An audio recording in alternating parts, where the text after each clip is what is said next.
리버풀이 브라이튼의 카이셰도를 프리미어리그 역대 최고 이적료 1100만 파운드, 하나로 따지면 1800억에 영입하는데 합의를 했다는 기사가 올라오고 있습니다. 온스테인의 기사에 따르면 리버풀이 브라이튼의 카이셰도를 1100만 파운드에 영입하는데 합의를 했고요.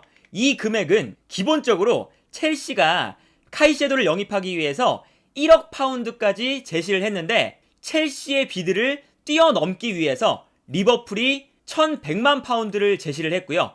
아직까지 카이셰도와 리버풀 사이에 개인 조건은 합의가 되지 않았지만 이번 주 금요일에 메디컬 테스트가 이루어질 예정입니다.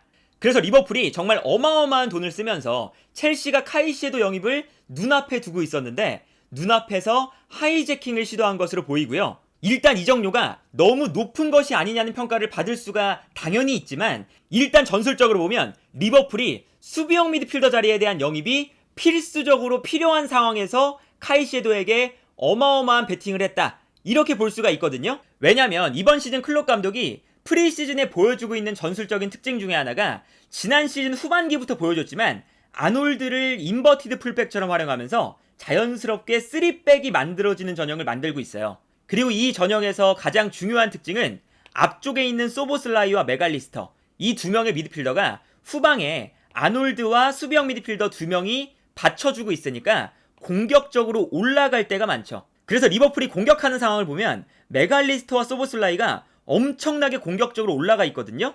그런데 이때 여기에 더해서 아놀드도 안쪽으로 들어와 있지만 기본적으로 공격에 가담하고요. 그리고 여기에 더해서 아놀드를 안쪽으로 들어오게끔 만드는 이유가 아놀드가 약간 올라가서 아놀드가 리버풀의 플레이메이커가 되는 역할을 맡고 있죠. 그러다 보니까 사실상 아놀드가 리버풀에서는 데브라이너나 마찬가지거든요. 전방으로 뛰어들어가는 선수들에게 패스를 공급하는 역할을 하게 되는데 이 역할을 할 때 자연스럽게 수비적인 측면은 아무래도 아놀드 옆에 있는 수비형 미드필더가 상당 부분 담당해줘야 될 수밖에 없어요. 그래서 이 수비형 미드필더 자리는 아놀드의 오른쪽 공간을 커버해줘야 되는 역할을 맡고 있고요. 여기에 더해서 리버풀이 3백을 만들 때 자연스럽게 왼쪽 풀백인 로버트슨이 약간 중앙 지역으로 들어가는 전술을 쓰고 있거든요. 그런데 아무래도 로버트슨도 오버래핑이 장기인 선수다 보니까 자연스럽게 3백이지만 로버트슨만큼은 약간 올라가 있는 비대칭 3백이 형성되죠. 그리고 여기서 로버트슨이 그냥 3백을 만들고 있는 게 아니라 공격할 수 있는 상황이 되면 공격적으로 과감하게 올라가 줄 때가 많습니다. 로버트슨의 가장 큰 장점이 일단 왼쪽 라인에서 올라오는 크로스 플러스 90분 내내 공격과 수비를 오갈 수 있는 체력이 있다는 게 로버트슨의 장점인데 이러한 로버트슨의 장점을 3백을 만든다고 해서 활용하지 않으면 리버풀에게 오히려 손해거든요. 그렇기 때문에 로버트슨도 공격에 올라갔을 때 자연스럽게 수비형 미드필더는 아놀드의 공간도 커버를 해줄 수 있어야 되고요. 그리고 로버트슨이 올라갔을 때 왼쪽 공간도 커버할 수가 있어야 합니다. 그리고 여기에 더해서 소보슬라이와 메갈리스터가 공격적으로 올라가서 플레이하면 당연히 중원 싸움에 문제가 생길 수가 있기 때문에 수비형 미드필더가 중원 싸움에도 아주 강력한 모습을 보여줄 수가 있어야 하죠. 그래서 최근에 맨시티에서 가장 핵심적인 선수가 수비형 미드필더 자리에 있는 로드리라는 거, 그리고 아스날에서도 이번 시즌에 거액의 돈을 들여서 라이스를 영입한 이유가 최근에 공격적인 축구의 트렌드가 저렇게 공격 숫자를 엄청나게 많이 늘리는 과정에서 수비형 미드필더의 커버 범위를 매우 의존할 수밖에 없는 형태가 만들어지거든요. 그런데 카이셰도의 장점은 이미 브라이튼에서 데제르비 감독 체제의 공격적인 축구에 적합한 수비형 미드필더로 이미 그 역할을 지난 시즌에 너무나 잘 수행을 했었죠.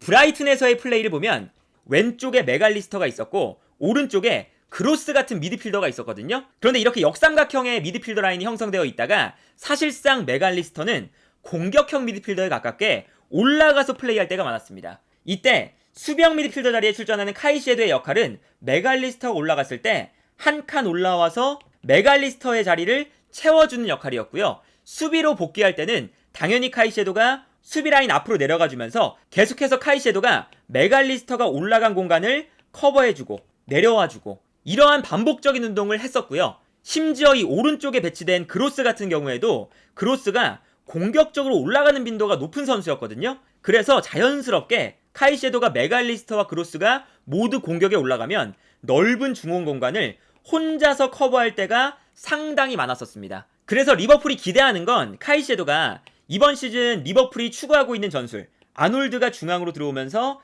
약간 3백이 만들어지고, 이때 메갈리스터와 소보슬라이가 공격적으로 많이 가담했을 때 아놀드 또한 공격에 가담하고, 이때 왼쪽에 있는 로버트슨도 공격에 가담하면 카이셰도가 오른쪽 공간과 왼쪽 공간을 모두 커버하는 동시에 중원 싸움에도 상당한 영향력을 발휘해야 한다.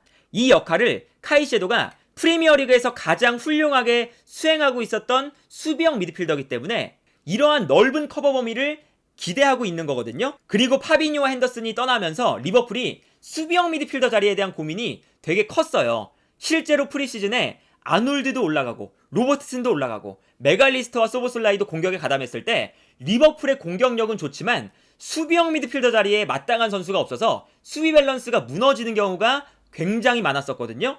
그래서 리버풀의 프리시즌 경기를 보면 이런 장면들이 많이 나타났어요. 바이르미넨과의 경기였는데 리버풀이 전방 압박을 하고 있다가 바이르미넨이 전방으로 패스를 보내줍니다. 그리고 이 장면에서도 메갈리스터와 소보슬라이, 아놀드 이런 선수들이 공격적으로 올라와 있는 걸 볼 수가 있죠. 그러다 보니까 미드필더 라인 뒤쪽으로 패스가 전개가 되면 이때 수비형 미드필더로 이 경기에서 나왔던 커티스 존스 한 명만 넓은 수비 공간을 커버하고 있는 걸 볼 수가 있었어요. 그런데 여기서 아놀드도 올라가 있는 상황에서 오른쪽 공간이 비어 있는데 이때 커티스 존스가 여기서 볼을 제대로 끊어내지 못합니다. 그리고 여기서 상대 공격수의 돌파를 허용하죠. 그러다 보니까 이 다음 장면을 보면 완벽하게 아놀드가 올라가 있는 공간이 열리거든요. 이때 커티스 존스가 결국에는 볼을 빼앗지 못했고, 그러다 보니까 왼쪽에 있었던 로버트슨이 끌려 들어오고 있어요. 그러다 보니까 수비 라인에 이 넓은 공간을 마팁과 반다이크 두 명의 선수가 커버를 해야 되는 상황이 나오게 되죠.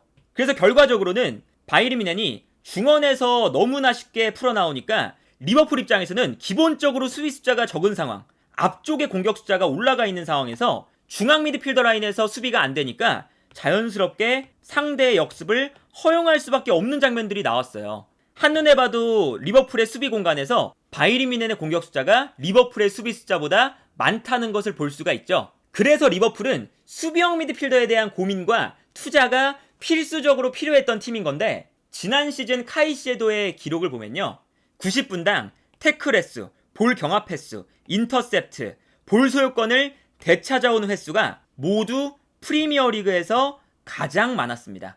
이 기록만 봐도 카이셰도가 프리미어리그에서 얼마나 뛰어난 활약을 펼치고 있었던 수비형 미드필더인지 알 수가 있고요. 이 기록은 어떤 거냐? 카이셰도가 수비적인 플레이를 했던 위치를 나타낸 자료거든요. 이 자료를 보면 어느 한 구역에만 머무르는 것이 아니라 전체적으로 균등하게 돌아다니면서 수비적인 역할을 수행했다라는 걸 볼 수가 있죠.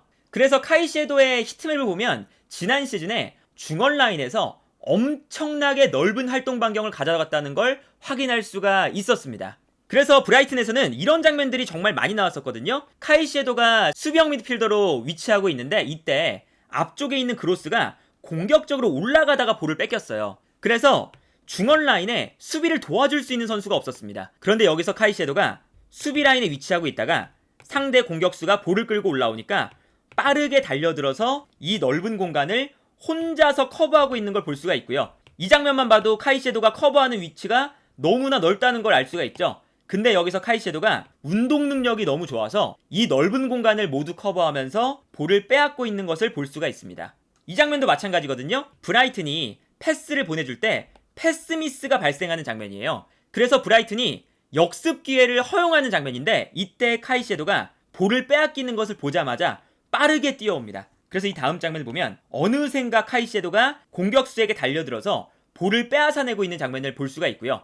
이 장면에서도 메갈리스터가 공격적으로 올라가 있었기 때문에 수비 라인 앞 공간은 카이셰도가 혼자서 커버해야 되는 상황인데 이 공간을 카이셰도가 커버하는 걸 볼 수가 있었죠. 그래서 이러한 전술적인 특징을 보면 물론 카이셰도가 너무나 비싼 금액이라는 건 부정할 수가 없고 1,800억 프리미어리그 레코드를 세웠기 때문에 카이셰도의 활약이 정말 프리미어리그를 완전 압도할 만한 기량을 보여줘야 사실은 이 종류의 가치를 하는 것이다 라고 평가를 받을 수도 있거든요. 하지만 지금 리버풀에게 얼마 남지 않은 이 이적 시장에서 수비형 미드필더가 꼭 필요했었고, 특히나 수위급 수비형 미드필더는 영입이 어려운 상황에서 자연스럽게 이적료가 높아질 수가 있는 상황이라는 점, 이러한 걸 고려했을 때는 수비적인 밸런스를 잡아줄 수 있는 카이셰도의 영입은 리버풀에게 꼭 필요한 영입이었다. 그리고 여기에 더해서 카이셰도가 볼을 배급하거나 빌드업에 도움을 주는 부분도 당연히 데제르비 감독의 과르디올라 감독과 비슷한 볼을 소유하는데 중점을 두는 그러한 축구에서 핵심적인 역할을 맡았었기 때문에 빌드업이라던가 볼을 끌고 올라가주는 역할도 어느 정도 수행할 수 있는 선수거든요. 사실 지지난 시즌에는 브라이튼의 비수마라는 수비형 미드필더가 있었기 때문에 카이셰도가 박스 투 박스 미드필더로 뛰었었던 선수였어요. 그러다 보니까 충분히 빌드업 능력과 전진 능력도 갖춘 선수라서 사실상 지난 시즌에 매우 넓은 육각형의 퍼포먼스를 프리미어리그에서 보여줬던 수비형 미드필더다 라고 볼 수가 있겠고, 이제 리버풀이 이번 이적 시장에서 중앙 미드필더 라인을 3명 다 바꾼 거거든요. 메갈리스터, 소보슬라이, 카이셰도. 이렇게 젊고 빠르고 기술적으로도 뛰어난 미드필더 라인이 중원에 배치된다면 클롭 감독의 헤비메탈 축구가 다시 한번 발휘될 수 있는 조건이 갖추어졌다 라고 볼 수가 있겠고요. 지난 시즌의 가장 큰 문제가 클롭 감독은 전방 압박을 계속해서 하고 싶은데 중앙 미드필더 라인의 기동력이 떨어져서 클롭 감독이 원하는 수준의 압박이 이루어지지 않았다는 게 가장 큰 문제였으니까, 이번 시즌에는 당연히 클롭 감독의 전술적인 역량은 의심할 여지가 없는 상태에서 선수단까지 클롭 감독이 원하는 만큼의 수준으로 끌어올려졌기 때문에 다음 시즌 리버풀의 성적과 경기력이 매우 큰 기대가 될 수밖에 없는 상황이다. 그리고 개인적으로 판단했을 때는 이 카이셰도의 영입이 더해지면서 리버풀의 마지막 퍼즐이 맞춰진 거나 마찬가지이기 때문에 카이셰도의 영입으로 리버풀의 순위가 기존보다 한두 단계 올라갈 수 있지 않을까 라는 생각이 드네요.